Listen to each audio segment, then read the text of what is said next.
எல்லோருக்கும் வணக்கம். Bigg Boss season 8 Tamil. So இந்த வீடியோவில் நம்ம 3 முக்கியமான டாபிக் பற்றி பார்க்க போகிறோம். ஸோ லைவ் ஸ்ட்ரீமில் நடந்த விஷயங்கள். ஸோ வீடியோக்குள்ளே போகிறதுக்கு முன்னாடி நம்ம சேனலில் நீங்கள் புதுசாக இருந்தீங்கன்னா கண்டிப்பாக சப்ஸ்கிரைப் பண்ணிக்கோங்க. வீடியோ மறக்காமல் ஒரு லைக் பண்ணிக்கோங்க. இப்போ நம்ம வீடியோக்குள்ளே போகலாம்.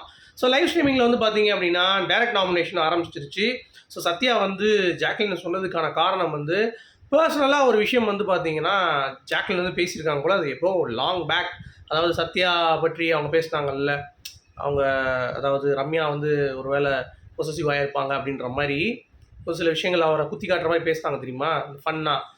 அதுதான் சைக்கலாஜிக்கல் அஃபெக்ட் ஆகிடுச்சு அப்படின்ற மாதிரி இப்போ நாமினேஷனில் சொல்லிட்டாப்புல. உடனே ஜாக்லின் ஒரே அழுக, அது ஒன்று போச்சு. அப்புறம் வந்து பார்த்தீங்கன்னா முத்து வந்து ஒரு ரிவ்யூ கொடுக்குறேன் அப்படின்ற பேரில் சூப்பராக ஒரு செஷன் வந்து பண்ணார். அதுலேயும் இவங்களை என்ன பண்ணிட்டாங்கன்னு சொல்லி பாராட்டிகிட்டு இருக்காங்க எல்லாம் உட்காந்து. நான் பொதுவாக கேட்குறேன், தெரியாமல் என்ன பண்ணிட்டீங்க இந்த வீட்டுக்குள்ளே வந்து எல்லாருமே உங்களை வச்சு எல்லாரும் பாராட்டிகிட்டு இருக்காங்க. அதாவது வரிசையாக வந்துட்டு நீங்கள் சூப்பராக இருக்கீங்க, பயங்கரமாக இருக்கீங்க அப்படின்ற மாதிரி ஒவ்வொருத்தவங்களுக்காக வந்து ஒரு பாசிட்டிவ் கொடுத்துட்டு இருக்காங்க. நெகட்டிவ் கொடுத்தாலே இங்கே ஒன்றும் நடக்க மாட்டேங்குது. அழகாக மூஞ்சிலேருந்து எச்ச துப்பி விட்டால் கூட தொடச்சி கீழே போட்டு போயிடுறாங்க. இதில் பாசிட்டிவாக சொன்னால் அவங்களுக்கு இன்னும் அப்படியே விருன்னு இருக்குது. பார்த்தாரு பிக் பாஸ், நீங்கள் சொன்னால் இன்னும் நாள் ஃபுல்லாக சொல்லிட்டு இருப்பீங்க, நாமினேஷன் ஆரம்பிச்சு சொல்லி ஆரம்பிச்சு விட்டார். சரி, முத்து அப்படி என்ன கொடுத்தாரு அப்படின்னு பார்த்தீங்கன்னா எனக்கு எல்லாத்தோடையும் முத்துவோட தான் பிடிச்சிருந்துச்சு. அதுவும் அவர் சொன்னது ரொம்ப பயங்கரமாக இருந்தது. ஜென்டில்மேனா தீபக்கு, எரிமலையா நம்ம ரஞ்சித்து, எரிமலை எப்படி பொடுக்கும் அப்படின்ற மாதிரி, ஜெப்ரி வந்து தீப்பொறியான், அவனே தீஞ்சு போன மாதிரி இருக்கான், தீப்பொறின்றான். சிவகுமார் நல்ல கலைஞனா, அந்த மாதிரி சத்யா, அந்த மாதிரி ஒவ்வொருத்தனுக்காக வந்து பார்த்தீங்கன்னா அருண் நல்ல நடிகன், ராணுவ வந்து அப்பாவி, சாச்சனா வந்து நான் என்ன பார்க்குற மாதிரி இருக்குது அப்படின்ற மாதிரி ஒவ்வொருத்தருக்கும் வந்து சொல்லும்போது அன்சிதா பைத்தியம், தர்சிகா பிடிவாதம், பவித்ரா வந்து பார்த்தீங்கன்னா மக்களுடைய ஒரு பல்ஸாக ஒரு நார்மலாக நம்மளை மாதிரி ஒரு மனுஷி. அப்போ ஆக மொத்தம் பவித்ரா தவிர எல்லாருமே வந்து மனுஷி இல்லை, பயங்கரமாக வந்து தீப்பொறி எரிமலை அப்படின்ட்டு இருக்காங்களே அப்படின்ற மாதிரி பார்க்க தோணுது.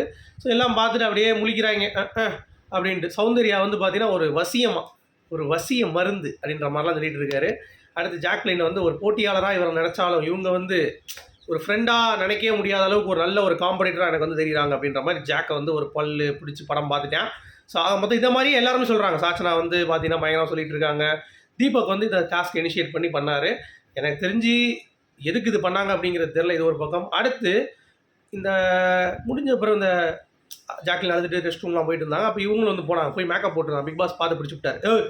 சௌந்தர்யா போ சீக்கிரம், என்ன எங்கே உங்கள் சர்ஜென்ட் வந்து பார்த்தீங்கன்னா மேக்கப் போட்டுட்ருக்கா அப்படின்னோடனே தீபக் போயிட்டு என்ன வாமா அப்படின்றாரு. உடனே இல்லை சார் இந்த மாதிரி பெர்மிஷன் கேட்டு தான் போனாங்க அப்படின்னோடனே இல்லை அவங்க மேக்கப் போடுற பெர்மிஷன் கேட்டு உங்களுக்கு பார்த்துன்னு சொல்லிட்டு போகிறேன், பார்த்துருங்க அப்படின்றார். இனிமேல் நான் கண்காணிக்கிறேன் சார், உங்களை கண்காணிக்க வரமாட்டேன் சார் உங்களை அப்படின்ற மாதிரி தீபக் வந்து சொல்கிறார். இதெல்லாம் ஒரு பக்கம் போயிட்டுருக்கு. சரியா, அடுத்து இந்த சௌந்தர்யாவுடைய பிஆர்கள்லாம் வந்து பார்த்தீங்கன்னா இந்த மாதிரி முத்துக்குமரன் வந்து தப்பாக பேசிட்டான் அப்படின்ற மாதிரி, அதாவது ஒரு நல்ல பிளேயராக இருந்தோன்னா அவனை டவுன் பண்ணுறதுக்கு நேருக்கு நேர் எதிர்த்து நின்று பேசி அவன்கிட்ட பாயிண்ட்ஸ் வச்சு பேசி ஜெயிக்கணும். அதை விட்டு வந்து பார்த்தீங்க அப்படின்னா அவன் இப்படி பண்ணேன் அப்படி பண்ணேன் ஒரு ஃபன்னாக பேசுகிறத எடுத்துகிட்டு வந்துட்டு சொல்லக்கூடாது. ஆக்சுவலாக என்னென்னா அவன் கண்ணியம் இல்லாதவன். நம்ம காலையில் ஒரு வீடியோ போட்டிருந்தோம், கண்ணியம் எனக்கு கண்ணியம் கடமை அப்படின்னு சொன்னார், ஆனால் இப்போ இப்படி பேசுகிறாருன்ட்டு. அவன் இப்போ ஃப்ராங்காக சொல்லிட்டான், எனக்கு நிறைய மிஸ்டேக்ஸ் இருக்குது என் லைஃப்பில், சரியா, அதுக்காக நான் கண்ணியத்தை விட்டு கொடுக்க மாட்டேன் அப்படிங்கிறதையும் சொல்லிட்டார். கண்ணியம்ங்கிறது என்னென்னா நான் சில இடங்களில் எல்லா இடங்களிலும் நான் கண்ணியமாக இருக்க வேண்டும் அப்படிங்கிறது தான். அதற்காக நான் கரெக்டாக எல்லா இடத்தும் பேசணும் அப்படின்ற ஒரு அவசியம் கிடையாது. சில வார்த்தைகள் தவறாக இருக்கலாம், நானும் மனுஷன் தான் அப்படின்றது தான் பாயிண்ட்டு. ஸோ அப்படி இருக்கும் பொழுது சௌந்தர்யா வந்து கேட்குது, இந்த மாதிரி முத்து உங்கள்கிட்ட பேசணும் நீங்கள் வாங்க அப்படின்னு. எதுக்குமா அப்படின்னு கேட்குறாரு. இந்த மாதிரி சோஃபாவுக்கு பின்னாடி வந்து கொஞ்சம் தூசி இருக்குது, அதை வந்து க்ளீன் பண்ணணும் அப்படின்னு சொன்னோடனே அப்படியாம்மா வேறு என்னம்மா உன்னை குளிப்பாட்டி விடணுமா வந்து அப்படின்ற மாதிரி சொல்கிறாரு. அதாவது அந்த தூசியை எடுத்து உன்னை குளிப்பாட்டி விடணுமா, விளக்குமாறு எடுத்துகிட்டு அப்படின்ற மாதிரி கேட்குறாப்புல. இவ்வளோ தான் மேட்ரு. உடனே நிஜமாவே சௌந்தர்யா வந்து பார்த்தீங்கன்னா குளிப்பாட்ட கூப்பிட்றான் அப்படின்ற மாதிரி ஒரு அஜெண்டா வச்சு பரப்புறாங்க சௌந்தர்யா பிஆர்லாம். அதாவது ஒரு விஷயம் தாங்க, ஒன்று அடித்து விளையாடணும், இந்த மாதிரி கேடு கட்டத்தனமாக வந்து விளையாடக்கூடாது அப்படின்னு பார்த்தா சௌந்தர்யா வந்து ஒரு வட்டம் வந்து பாவாடையை தூக்கி காட்டவான்லாம் பேசுனாங்க. அப்போ அதெல்லாம் வந்து எடுத்துகிட்டு போட்டு முத்துக்குமரன் ஃபேன் செஞ்சாங்க, என்ன பண்ணுறது. கேவலமாக இந்த சீசன் ஆக்சுவலாக உள்ளே கண்டு கொடுக்க மாட்டோம். இந்த மாதிரி என்னத்தையாவது வந்து பொறுக்கி போட்டு இந்த ரிவ்யூவர்ஸோ இல்லை வந்து இந்த மக்களோ இந்த மாதிரி வந்து ட்விட்டரில் பரவிட்டு இருக்கு அப்படிங்கிறது பார்க்கும் பொழுது நமக்கு வந்து இரிட்டேஷனாக இருக்குது. இரிட்டேட்டாக இருக்குது. உங்களுடைய கருத்துக்கள் சொல்லுங்கள். மீண்டும் சந்திப்போம். Good bye.